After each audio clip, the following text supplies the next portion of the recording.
Now, hopefully that's given you a bit of a flavour for cuckoo bumblebee ecology and their alternative lifestyle. I'm sure there'll be lots of questions about this, and I'll do my best to answer. But for now, I'm just going to quickly go through some of the identification features. So the ways that you can tell apart a true or a social bumblebee with a cuckoo bumblebee. So what are the key differences? So we've got our same features from before, because these are the same, you're still looking at the same kind of places on a bumblebee to find out whether it's a true bumblebee or a cuckoo bumblebee when you're trying to tell species apart. So first of all, if we look at tail colour, just as we would previously, something to consider with a lot of our cuckoo bumblebee species is that a lot of them have notches in the white of their tail. It's quite a common feature. So if you see a notch in the tail, maybe it's worth having a look at some of these other features. Sorry. And then also some of them have have yellow flashes at the top of their tail as well. So it's worth looking at the tail, yeah, to see if they have any of these features indicative of cuckoo bumblebee species. Then looking at the banding, so looking at the overall appearance of the bee. So overall, cuckoo bumblebees are darker. They often have a smokier appearance, and this is because they're kind of, and this is partly because they're often more armoured. So they're often less hairy, and they have a thicker layer of chitin. So this is the kind of armour that bees have. So in the same way, I think it's made from a similar material as like our fingernails. It's their armour, but they have a thicker layer of chitin, so they appear darker and more armoured in general. The next thing, as we mentioned before, are the legs. So our cuckoo bumblebees generally have very hairy legs, much more hairier than our true bumblebees, and this is because they even the females do not collect pollen at all, and they haven't done for a very long time in evolutionary terms. So you're looking for yes, hairy stubbly legs, and there's a lovely picture here on the right which shows you this hind leg and shows you how hairy it is. And but saying that, sometimes they can look a bit shiny, but that's because all insects are shiny underneath. they're all covered in chitin, but generally you're looking for the presence of these hairs basically. And there is a slight difference in the shape of the hind leg too. So in the same way in the true female, there's this triangle. You can see that it's not as squared off in the cuckoo bumblebees, and they do also have these spurs as well, quite commonly, just as we do in the male of the true bumblebees. So yes, in terms of the faces as well, this can also be a good indicator, although I'm still not great at actually seeing this, to be honest, but apparently, at least, a lot of our cuckoo bumblebees have kind of short and boxy faces. None of them really have long faces at all, and this is partly because they all have short tongues, so none of them have long tongues like our garden bumblebee. And so yeah, this can be another good feature. We mentioned before behaviour as well. So as you can imagine from their life history, because they're not busy collecting pollen, that you can often see them lazing around, particularly the cuckoo males, so lazy. All they do is just sit and get bleached in the sun and become completely impossible to identify. But they behave in a way that's quite similar to some of our social bumblebee males. So they're quite male in their behaviour, really, because they're just doing a lot of sitting around and scoping and observing and not really much doing. One of the last, I guess, an additional feature to look at is that a few of our cuckoo species have dark smoky wings, and this can be quite a good indicator between the true bumblebee and the cuckoo bumblebee that can look quite similar. So for example, here is a female red-tailed cuckoo bumblebee, and in this species they have very, very dark smoky wings, whereas in the social red-tailed bumblebee that we had before, they don't have wings that are anywhere near this dark. So that can be a really nice difference.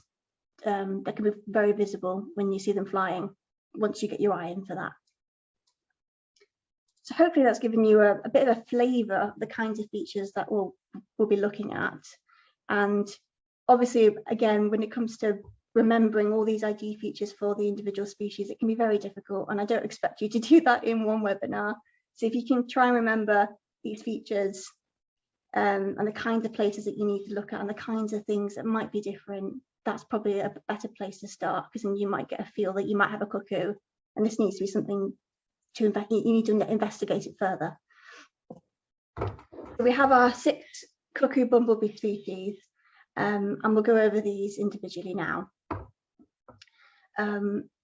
Just to quickly flag up though, of these, there's probably maybe 3 or 4 of them which you're probably more likely to see, and other ones that you're maybe less likely to see. So I personally, in Cumbria, or at least in the northwest, I've only seen the southern cuckoo, the forest cuckoo, gypsy, and the red-tailed cuckoo. I'm still yet to see Barber's cuckoo and field cuckoo. Barber's cuckoo in particular is a very uncommon species.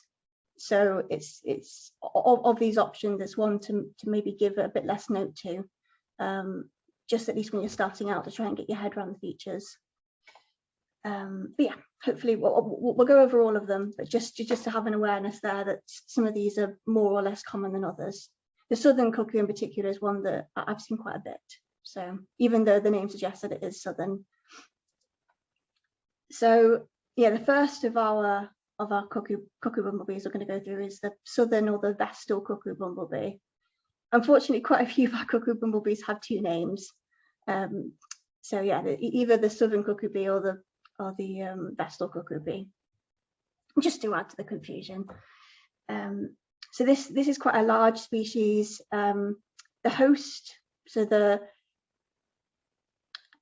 I'll back up. So a lot of our cuckoo bumblebees, each of them have specific species that they or nests that they target of specific species. But sometimes they often do target a range of species, but in reality, because only a certain number of species are common, they're targeting the common species, or like one common species a lot, basically. But in an ideal world where there were lots of, that there were diverse and high populations of some of our rarer species, they probably would target them as well. But we'll go into this. So the southern or the vestal cuckoo bee mainly attacks Bufftail Bumblebee nests. They're a very large cuckoo, and they have these so a broad yellow orangey collar, and as you can see here, you've got these yellow flashes at the top of the white tail. In general, they have quite like a neat cropped appearance. So they've kind of got like a buzz cut, they're quite neat as far as cuckoo bumblebees go. As you'll see as we go on, that there are some quite shaggy looking cuckoo bumblebees. But yes, and the males, unfortunately I couldn't find a picture of this, but the male of this species, they do often have another kind of yellow band on the abdomen. That's quite common. But generally, the features you're looking for are these really bright yellow flashes, a kind of orangey colour, and a very neat appearance overall, basically. But yeah, so hopefully that makes sense. So you've got this one band here, yellow flashes, neat overall. And obviously it has these other features that we're talking about generally. So quite sparsely hairy, quite armoured looking. The other kind of general features that we see across our cuckoo bumblebees. And as I mentioned, even though it's called the southern cuckoo bee, we see it here in Cumbria, absolutely. So it's not solely a southern species. The other species that the vestal cuckoo bee, the southern cuckoo bee, it's probably the trickiest to tell apart is with the gypsy cuckoo bee. So some of the key differences between the two of them. The gypsy cuckoo is a bit smaller than the southern cuckoo bee. It has these, so it still has these yellow flashes, but they're just paler. They're not quite as obvious, and they're often kind of like a muted color. And I mean, partly, so this species, instead of attacking the buff-tailed bumblebees, attacks typically the white-tailed bumblebees. And if you remember, the buff and white-tailed bumblebees, they often have different shades of yellow. So as you can see here in the southern vestal, it's a bit more of an orangey yellow, whereas in the gypsy cuckoo, it's a bit more of a yellowy, lemony yellow. So it's a slightly different shade, but that's easy to say. Generally, the gypsy cuckoo bumblebee is a bit shaggier in appearance in comparison to the vestal cuckoo bee, which is a bit more buzz cut, a bit more clean, a bit more neat. And yeah, as you can see here, the male often has this yellow abdominal band here as well. But these two are very tricky to tell apart, as is with a lot of cuckoo bumblebee ID is very tricky, to be honest. And just knowing that you have a cuckoo bumblebee is probably, that's a very respectable place to get to, but because it can be quite difficult after that point. But it's good to start that journey anyway.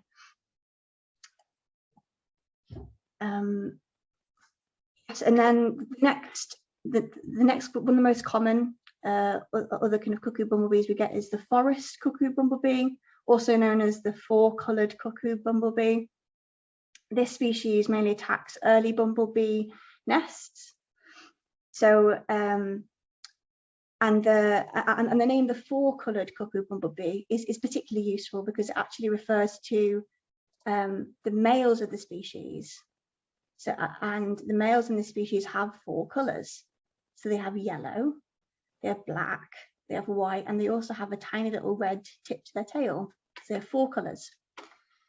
And I've got some lovely photos here from Charlotte, and you can see, including a bum pic here, tail pic, and you can see that tiny little red tail, tip of that tail. So it can be very subtle, but once you see that, then yeah, it is quite indicative, really, because there isn't really another bumblebee that has all four of these colors in this kind of arrangement, really. The females are also quite indicative too. So they, yeah, there's some quite clear features. So unfortunately, I couldn't really get a photo that showed this, but they have this behavior where they tuck their tail. They have quite a curved. They really like to curve their bum and kind of tuck it underneath. And this is really quite a common behavior in this particular species in the females. So when you see a bumblebee doing that you know meets these other meets these kind of characteristics, that's a really helpful ID feature. So the females in this species, they do look a bit like some of the other females we've just looked at. They have this broad yellow band here. They don't really have these yellow flashes like in the other species. They don't really have many yellow hairs or very sparse yellow hairs on the abdomen, on the lower half of the body. You just got this kind of white tail, this yellow band here, and you're looking for that tail tuck behavior. So yeah, hopefully that gives you a bit of flavour there on that species. As I mentioned, Barbers cuckoo bumblebee, it's very uncommon. I'm still yet to see it. This particular species, it attacks garden bumblebee nests often, and it resembles the garden bumblebee in terms of its banding. So it has kind of a band here, and some light banding on the abdomen as well. But I guess the key difference is obviously we're looking at the legs, so pretty hairy legs. And also it's less brightly coloured, and it has a boxy head in comparison to the garden bumblebee, which obviously has a really long horsey head. So yeah, there's some kind of differences there. The males are pretty similar, but they're just slimmer and smaller than the females. But as I mentioned, this is a pretty uncommon species. I'm still yet to see it.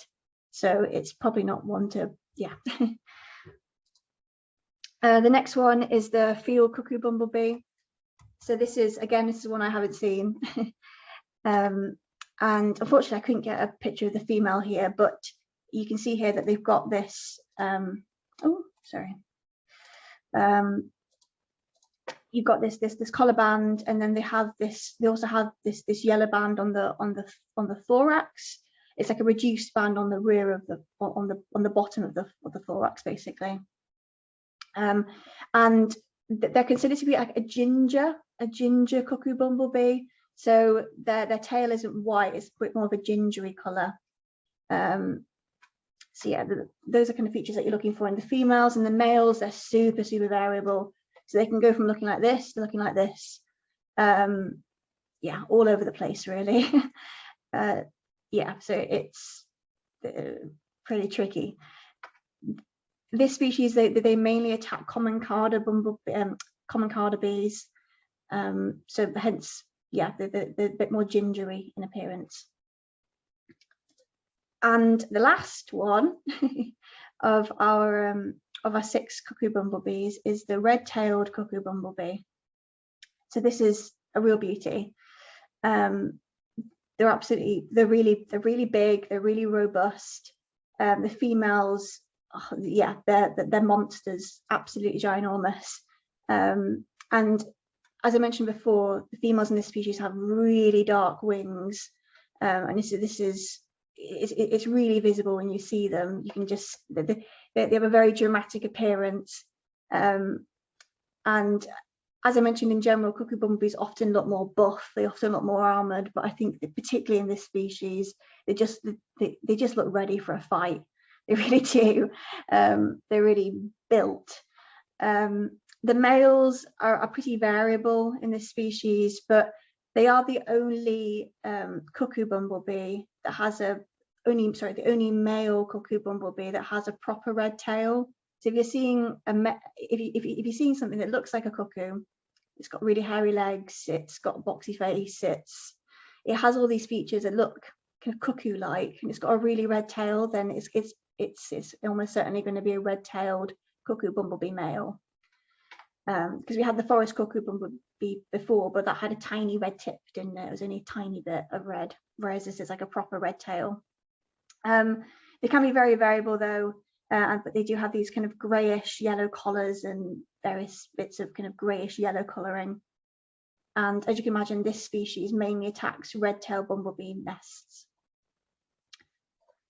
I just wanted to provide an example here because I saw this species. I'll just go back quickly. Sorry. This species is, at least according to records, or at least historically, has been thought to be more of a southern species, but we're increasingly seeing it more and more northwards. I saw this species in Kendal on a patch of dandelions in a housing estate last year, and this here is the map of records from iNaturalist.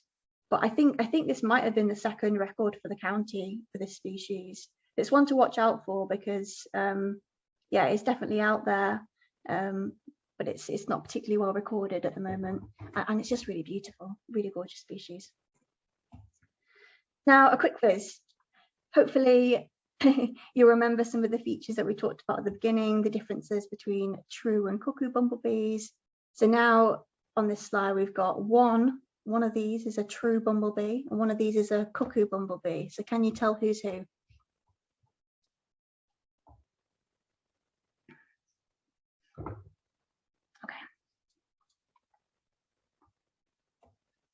So you can do both of them at the same time, yeah. Excellent.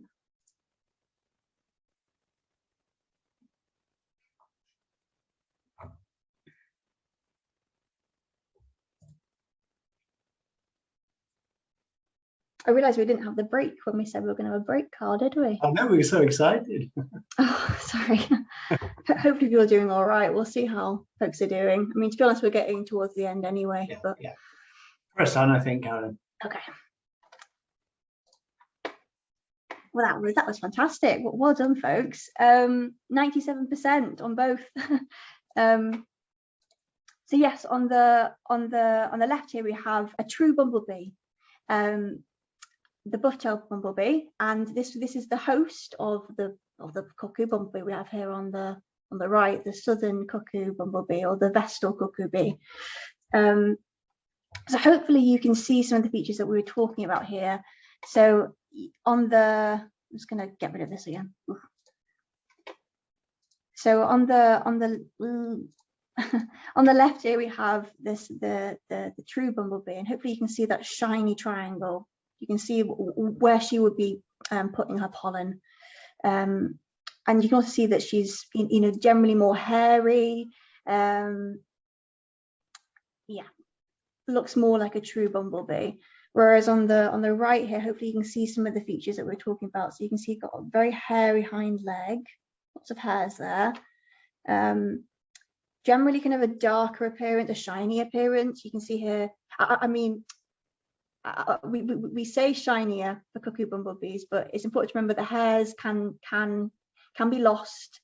And this is something that it's a lot of our worn true bumblebees can look a bit more shiny as the season goes on, but generally with our cuckoo bumblebees, yeah, you're looking for this kind of shiny appearance, more armored, because of this thick chitin. They're built for a fight. In some of our species, the darker wings, though this doesn't really apply here, and also a boxy face. But yeah, really well done, folks. You told the difference there, so that's really good. So now, should we press on? Yeah. Okay, let's go.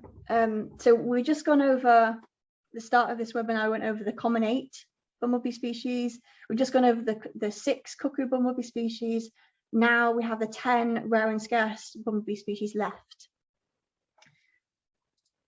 In this little section, I'm just going to focus on 2 rare and scarce species that you're likely to see in Cumbria, because we have other species here. So we've got like the brown banded bee, the great yellow bumblebee, the red shank bee, but a lot of these species, their distributions are well outside of Cumbria.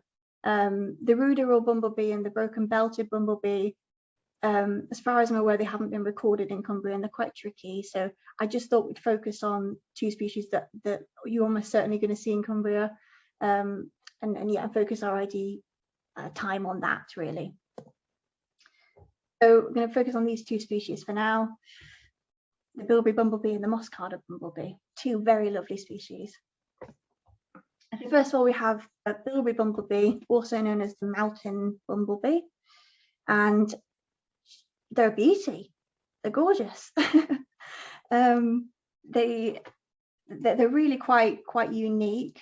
They do look a bit like some of our other species, but you can just see the extent of the red tail is like nothing else really. They have a very thick, a rich red tail covering at least half, if not 2/3 of their abdomen.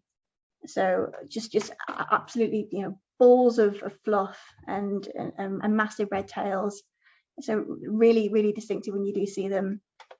And they also have a lot of this kind of yellow banding as well. So they have bright yellow bands on the thorax, so at the base and at the collar.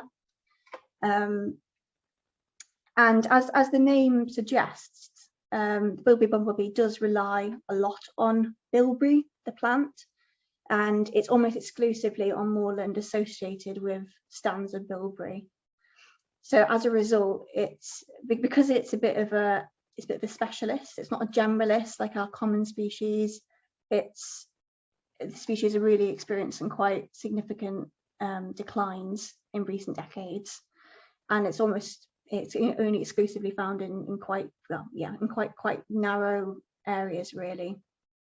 And like a lot of our other rare species as well, they have that their life cycle is a little bit different, and a few of these factors kind of predispose them to maybe not reproducing as much or not producing as many young. So for example, for Bilby bumblebees, their nests are quite small. So I mentioned this previously, but with bumblebee nests, they can be between 50 up to about 200 individuals in a nest, depending on the species. But in bilby bumblebees, they're often only about 50 worker bumblebees in a nest, so they're quite small. So it's quite a small nest. And in addition to that, the queens often come out of hibernation a bit later. So as you mentioned, with some of our common bumblebee species, like our bufftails, we're seeing them now coming out of hibernation, the queens. But the bilby bumblebees, their queens don't come out of hibernation until about April. So they can take a bit longer, and they take a bit longer to get started. And that means that they can only really fit in one nest cycle in a year, whereas our other common species might be able to squeeze in 2. So all these kind of factors accumulate. The fact that they have these specific habitat requirements, they don't breed as much within a year. They can only really do one nest cycle. They have these smaller nests as well. All of these factors kind of compile and make it more tricky for them.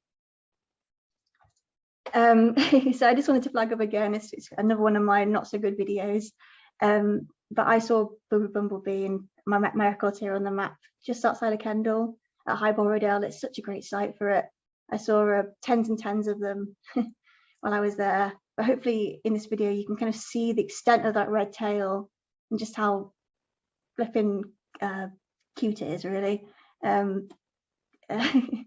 Yeah, they're just such a lovely species, and they really are quite distinctive. But as you can see here, this is on iNaturalist. There aren't necessarily that many records for them in Cumbria.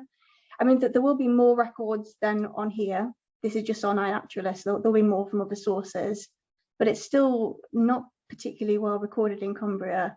So we'd love to increase that. We'd love to see more records for bilby bumblebees. So the next one, our other kind of rare species that I quite like to see in Cumbria is the moss carder bumblebee. So hopefully you remember before we had the common carder bumblebee, and this is a cousin. And so it's another ginger bumblebee, all ginger, but in this species it's much blonder overall. So in the common carder, the common carder has black hairs on the abdomen, so it has at least presence of black hairs on the abdomen. In this species, there's absolutely no black hairs on the abdomen, and there's no black hairs on the thorax either. So it's a very blonde bee. Having said that, though, it's very difficult to detect the absence of something. It is tricky to do that, but there are better examples, and then when you find ones that look a bit more raggedy, it can be trickier to tell them apart. But hopefully, at least in these pictures, you can see that they do look very different to our common carder bees. Very blonde. They also have this lovely chestnutty little halo as well, and they have these pale blonde sides as well, which kind of it accentuates that. Yeah, so really, really beautiful bees. And again, also not doing very well in quite localized populations. There is another species of carder bee as well that's kind of the intermediate one. So we have, as I mentioned, we have the common carder, which has black hairs on the abdomen and on the thorax. Then there's also the brown banded carder bee, which has no black hairs on the abdomen, but it has black hairs on the thorax. And then there's the moss carder bee, which has no black hairs anywhere. So there's essentially the degree of black hairs is what differentiates the carder bumblebee species. And in the moss carder bumblebees, you're looking at no black hairs. So hopefully it's given you a bit of a flavour there of some of the different I mean, basically over these 2 webinars, we've gone over virtually all the bumblebee species that you're likely to see in Cumbria. I hope it hasn't been daunting. I hope you've picked up some bits and pieces, and you got some bits to run with. But yeah, I've just been talking about some of our rare bumblebee species that we get in Cumbria. So why are wild pollinators struggling? Why do we have rare species? while the rate of extinction of wild pollinators is 8 times faster than that of mammals, birds and reptiles, they are really struggling overall. And some of our specialists, some of our species that have certain life histories that kind of predispose them to be more affected by these threats, we're seeing some quite stark declines in those species and in our common species too. And it's thought that these alarming declines are due to loss of habitat, basically. And as we mentioned, particularly like with some of our specialist species, the loss of moorland, the loss of heathland, the loss of connected habitats is really taking its toll. And over the last 75 years, we've lost 97% of our flower-rich meadows in the UK. But yeah, having said that, we still don't fully understand a lot of these declines. So, and you can help through recording. I mentioned this in the last webinar, but we'll quickly go through this in case there's any new folks. So what is bilateral recording? It's essentially having a record. It's a point on map that says a species was seen at a particular time and place. So these pieces of information can be really useful because it can help inform. It can help us understand declines or increases in species, and helps us to inform our conservation work and helps us to help them, basically. So I just wanted to flag up iNaturalist. So at the beginning of the webinar, I asked folks to download it if you haven't already, and it's a really great way to get started and to contribute and to help bumblebees, help pollinators. And also it's really fun too. So yeah, iNaturalist, essentially you can download it from, it is an app, you can download it, and on there you can search Get Cumbria Buzzing and join our project. And basically through that you can record any and all pollinators that you see out and about in Cumbria, and those records will come kind of to us and we can use them for our project. And it's a really accessible, it's a really great platform because you don't need to necessarily know exactly what you're looking at. Even if you spot a bumblebee and you're not sure what it is, you can take a picture of it from multiple angles, and you can just put bumblebee and someone else can help you identify it. So it's a really great place to get started as well. You don't need to be an expert. So I mentioned earlier that the Get Cumbria Buzzing project is working with Cumbria Biodiversity Data Centre on producing the Cumbria Bumblebee Atlas, and we'll be producing this publication by the end of this year. And between now and then, you can contribute your records, and they could feature in this report. They could feature in this publication, which is really exciting. So if you record, via iNaturalist or any other kind of any other platforms for biological recording, hopefully those bumblebee records will get to us and they can feature in the atlas, which is really exciting. So hopefully that's something that's it shows a way that you can use those records to really contribute to something really tangible, and this atlas will also feed into Cumbria's pollinator strategy and other kind of things to inform local policy and all kinds of action. So it's really useful. To flag up, we have the next webinar in our series, the next and final, on Wednesday 23rd of March, and this will be with Cumbria Biodiversity Data Centre, and we'll be going into pollinator recording in a bit more detail, and why you should get involved, basically, and how flipping useful records are and all the different ways that they can be used. So I think that is me now. So we have a bit of time for questions. Well, I think we do. We don't actually. We're on time, aren't we? We're banged on time. We just have one question, Carolyn. Somebody wants to know about the Carter bee legs, the hairy legs. Not finding it easy to see the hairy legs. On the cuckoo bumblebees. Yeah. So could we see the cuckoo bumblebee legs? Absolutely. Yes, I'll get that up because I mean, it is really tricky. I'll get the example up from Charlotte's photo. Sorry, bear with. So hopefully this slide is a bit more helpful. So you can see a photo here on the right. They really are a lot hairier. So yeah, you can see here there's hairs here rather than a shiny surface. So hopefully that shows that there. But it is something to get your eye in for. It takes time. And obviously these legs aren't wiggling, but they will be in reality. Yeah, it just takes time, but hopefully you can see there's differences there. Any other questions? There's been a lot of thanks, Carolyn, coming in. Okay, so that's good. Thank you very much for everybody who's attended, I think. Yeah, thank you. Yeah. I've been really impressed by the numbers and the follow-up, so that's really fantastic. I'll pop the links in the chat for the first session that we did, so that's in there if anybody didn't see. Oh yes, yeah, exactly. I forgot to say that earlier. Yeah, so the first beginner ID webinar that we did last week is now on YouTube. So yeah, you can watch that if you'd like, and this will also go on YouTube too. This will be recorded and go on there. So if you do want to rewatch anything or share it with anyone else, then it'll be available.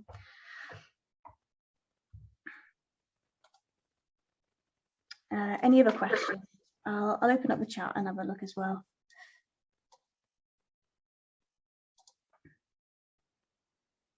Thank you everybody for doing the quiz. It was really good to see everything coming in there. Yeah, that was really wonderful. Everyone was participating. That's fab.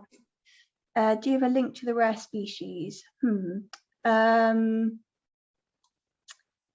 Yeah, I think.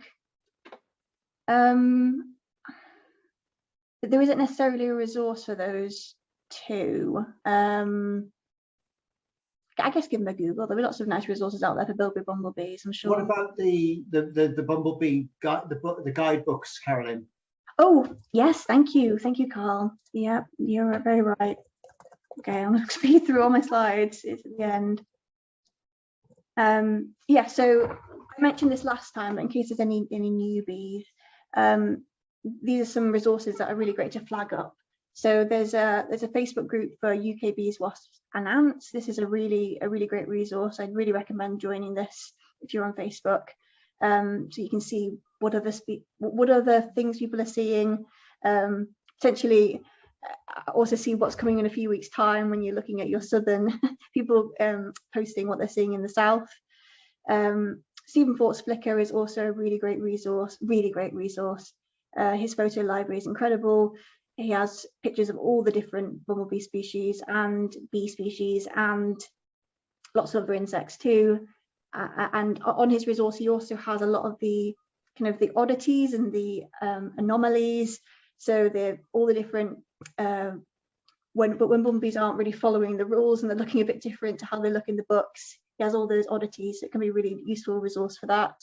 If you're wanting an app on your phone when you're out and about, Balloons for Bees has a bee guide on there, which could be good. So it has a guide for the bumblebee, for the 24 bumblebee species. And just to flag up some books and guides, if you're looking to purchase something, Stephen Fork's Bees of Great Britain and Ireland book is fantastic. It's the best bee book out there, so get that. It has all the bumblebee species, but it also has all the solitary bee species as well, which we haven't really touched on. So it has all 270 species of bee in the UK.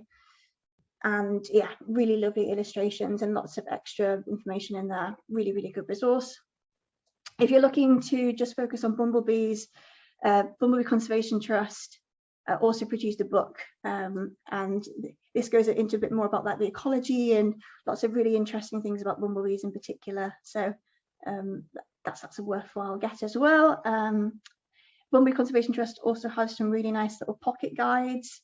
So in the same way that you know, I've been showing these ID guides, haven't we? So we've had the big 8 and the 6 cuckoo bumblebees. Essentially, it's fold out guides of those particular resources or very similar resources that show those species. So that's also really useful. Yeah, so there you go. There are some resources. Wow, what a great range of things that are available to help us all on our journey, Carolyn. Exactly. I just feel so much more confident, even just this evening, about going out and feeling a bit more. Yeah, absolutely. Yeah, it's. So thank you. No worries. How do I get copies of the ID guide?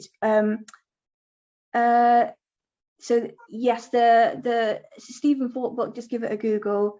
The Bumblebee Conservation Trust resources, have a look on their website. Just give it a Google. Yeah, they're all out there. But yeah, they're really helpful resources. And just to flag up again that this is going to be on the YouTube, the Cumbria Wildlife Trust YouTube channel. So if you want to revisit it, please, that's where to look for it. Yeah, absolutely. Are we good? Are we going to wrap up then, do you think? Have we covered I think questions? so. I think we've got all the questions answered, and people know how to contact us. So thank everybody for attending, and on your behalf, let's all unmute and say hello to everybody, and thank Carolyn for doing a tremendous job. Oh, thank you everyone for coming along. Oh, Thank you. It's cheers. great. Oh, Thank you. thank you. Thank you. Thank you. Thank you. Thank you. Thank you. Very interesting. Thanks everyone for attending. Thank you.